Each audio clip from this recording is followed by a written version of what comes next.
Sheriff, good evening, sir. Thanks for coming on the program. Cam, great for being on. I appreciate you having me. Absolutely. Well, it's been a while since we've had the opportunity to speak, and it doesn't appear as if things have calmed down too much in Mexico. How are things in Pinal County right now? They haven't calmed down, and we're expecting actually some incidents in the future. When you say incidents, what are you guys dealing with right now primarily? Well, the background is we have 250,000 illegals that have been apprehended this past year alone in Arizona. More than half of all the illegals that enter America come through our state. And the Border Patrol says there's another 400,000 that they never caught. They don't know where they're from or where they're going. So this makes it not just a public safety concern for me as a sheriff and all the other law enforcement, but a national security threat to America because we know there's OTMs other than Mexicans, and then people from countries of interest, people from Yemen, Somalia, Jordan, Syria, countries that we should have a concern that they're coming into America. Mm-hmm. And so for us, every day, every night, there's countless squad-sized elements that are escorting not just illegals, but drugs. And these escorts are members of the cartel who have, they're heavily armed. They're armed with their weapon of choice is a AK-47. There has been ambushed by one of our deputies. There have been numerous people who have been killed by these individuals, other cartel members, competing interests, and we've had a cartel hit in our county. We've pulled people off of hilltops who are scouts for these cartels that are living in caves in our mountains weeks at a time, that are getting resupplied with food and batteries, and they have night vision and binoculars, and many times they're armed. And they're saying, hey, the coast is clear, come on through. There's no deputy sheriff or no border patrol around. And this is 70 miles north of the border with Mexico, literally 35 miles south of Phoenix, which is the fifth largest city in America. So to hear all these things is almost as surreal. This is going on in my county, and this is America. And the response we've received from the federal government is far from adequate. In fact, many people have heard that the Obama administration had put up signs in English warning our American citizens, danger warning, travel not recommended, in parts of our own country. Yes. Warning them of drug smugglers and illegal activity, which is just simply outrageous. And it seems to me, Sheriff, when you describe what's going on with the squad-size elements, the constant maintaining of positions, I mean, how do you fight this as the sheriff of this county? Well, as a sheriff myself, I go out with members of my SWAT team. I have 700 full-time employees in the sheriff's office, and I'm honored to serve as the president of the Arizona Sheriff's Association. And I go out there and I try to, as a retired now Army officer, lead from the front. And we take out 7, 10, 15 of our heavily armed deputies, even with snipers, and go out into the desert to disrupt their activities. Now, we're going out in an enhanced posture right now, starting this month, over the next many months, and we're sending out 3 or 4 different squads of our SWAT team, and at all times of the day or night, and we're going to bring this fight directly to the Mexican drug cartels who believe that they can operate freely, not just through my county, but anywhere in America. And this is not acceptable, and I've been saying this through open source media to tell these people that this is no longer going to be going on. And we're going to tell them in the middle of the night, as we're wearing our night vision, announce ourselves in Spanish, this is a sheriff, drop your weapons, surrender, you're under arrest. They're going to do one of a few things. They're either going to surrender, as we order them to, command them to, or they're going to flee, and then we catch them, and they'll surrender once they realize there's no getting away, or they're going to reach for their weapons and possibly fight us.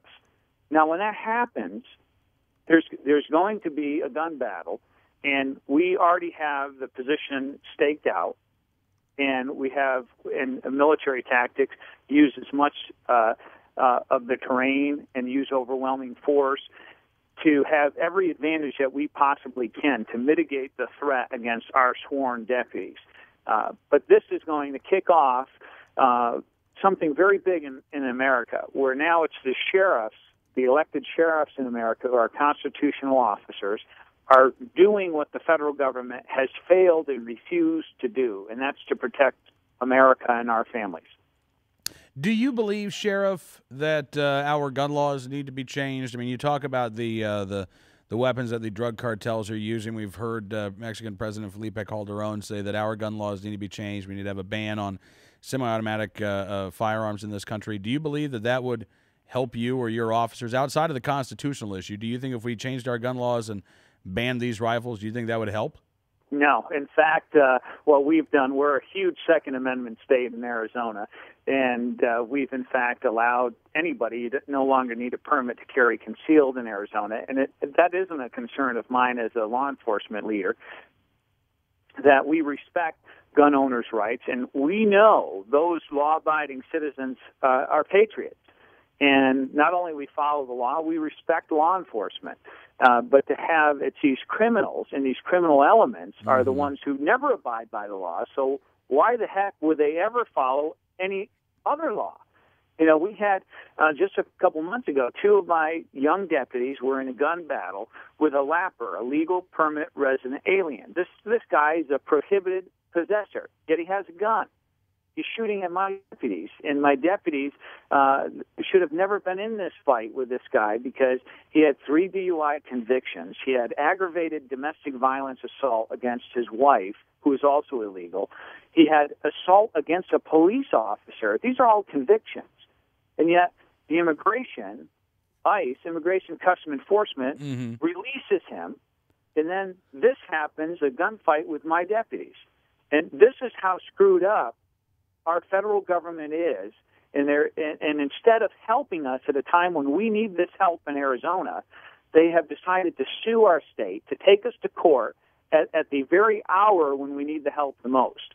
So this is Barack Obama, Eric Holder, who didn't even read our law, which is far more restrictive than the federal law, and yet they attacked us. And, you know, I get the sense, Sheriff, that the attacks are ideological. I mean, let's just, you know, there's no way around it. There are a lot of folks in the Obama administration who want to solve the illegal immigration problem by basically making it not illegal to come into this country without a passport, without you know, the proper verification. But the other thing that I sense that is happening here is that we're being sold out, and in particular you guys, the frontline law enforcement on our border, being sold out by the administration so that they can, you know, try to make nice with the administration in Mexico and say, see, look, we're doing everything that we can for you guys. Right. You know, well, it was so disheartening for us because most Arizonans, if you didn't know, are from somewhere else. I'm from back east, and this is truly a melting pot here in Arizona. This is not about race. 200 of my employees plus are Hispanic, Latino, and Eric Holder and all these guys in Washington say this is going to lead to racial profiling. What are they saying about these fine officers? You know, and then here, when you talk about Calderón, the president of Mexico, nearly a failed state, nearly a toppled government by these cartels that have destabilized and killed 30,000 people there, judges, police chiefs, reporters, everybody in broad daylight, terrorized that country. And this is spilling over into America, and our president has the audacity to invite this man to the seat of our government in Washington and have him speak before Congress, and he gets a standing ovation by these Democrats out there. And this is ridiculous.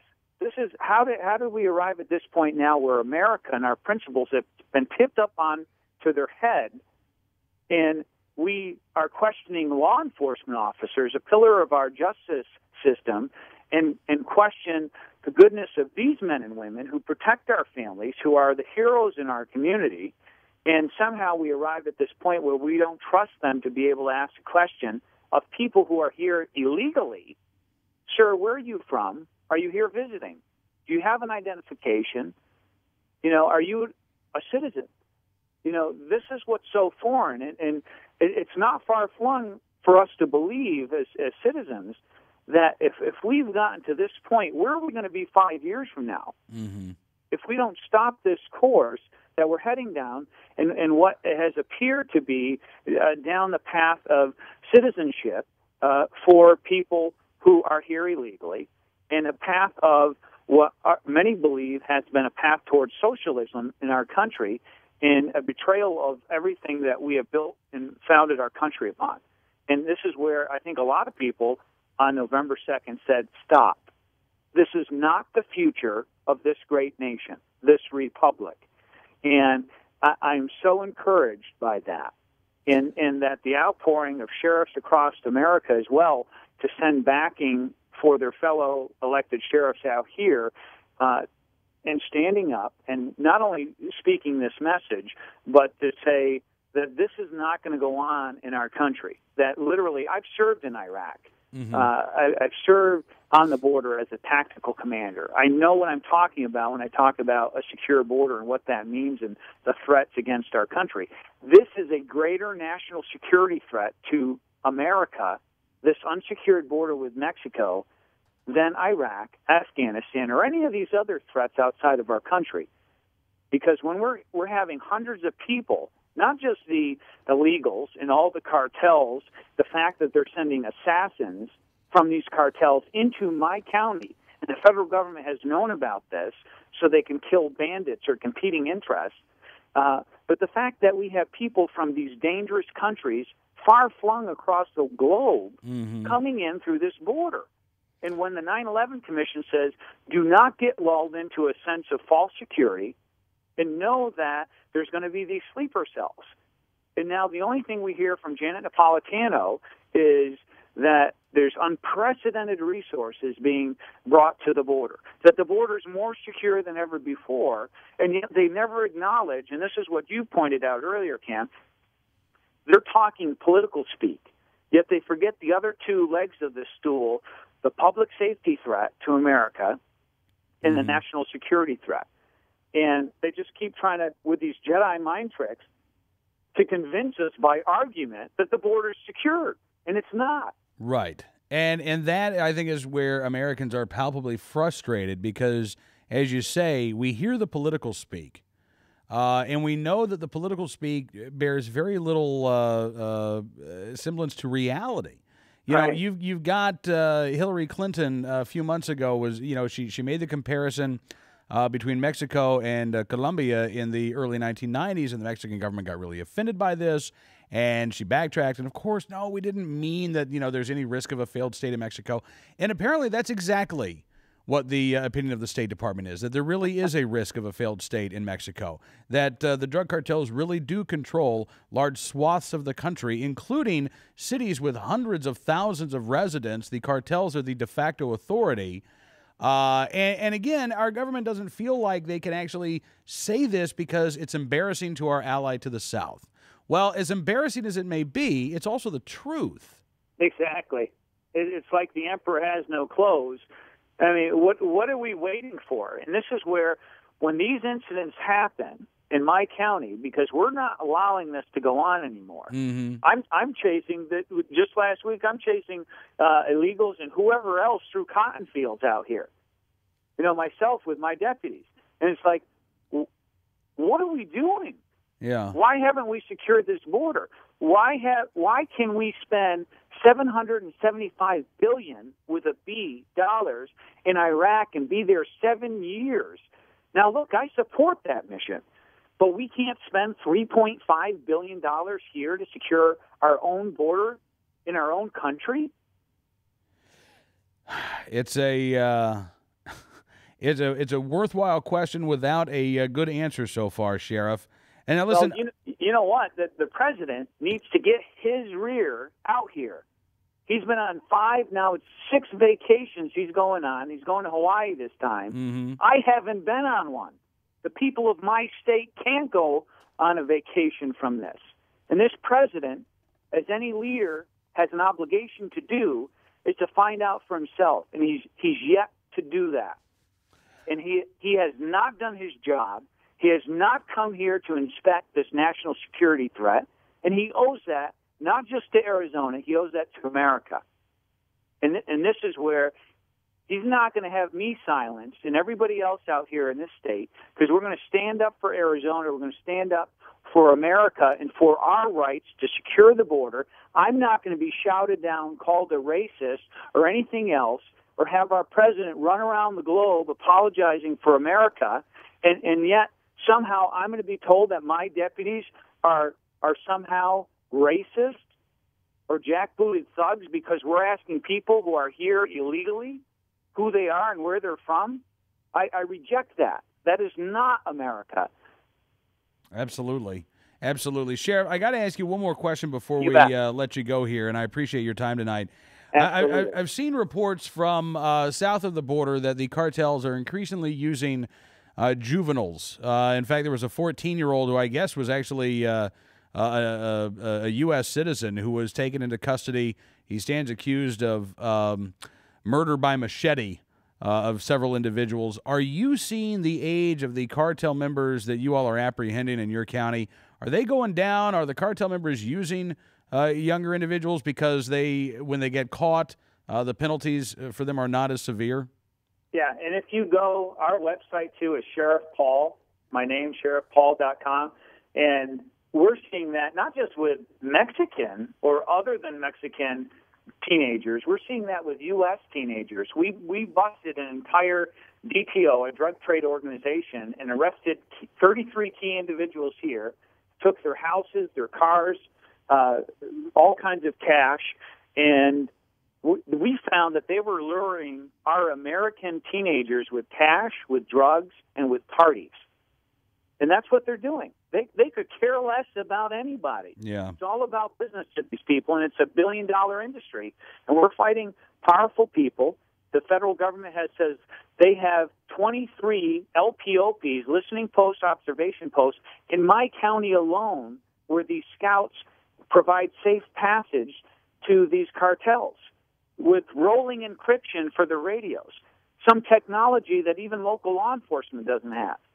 That's what we're fighting here. That is unbelievable. Sheriff, again, sir, I cannot thank you enough for coming on the program and talking about what is going on in Pinal County. Can we touch base with you in a couple of weeks? Anytime, Cam. I appreciate it. And thank you and all your listeners for your support. You're great Americans, and don't forget us out here. Absolutely not, Sheriff. All the best to you and the deputies that are helping to keep Pinal County safe tonight. We appreciate your time.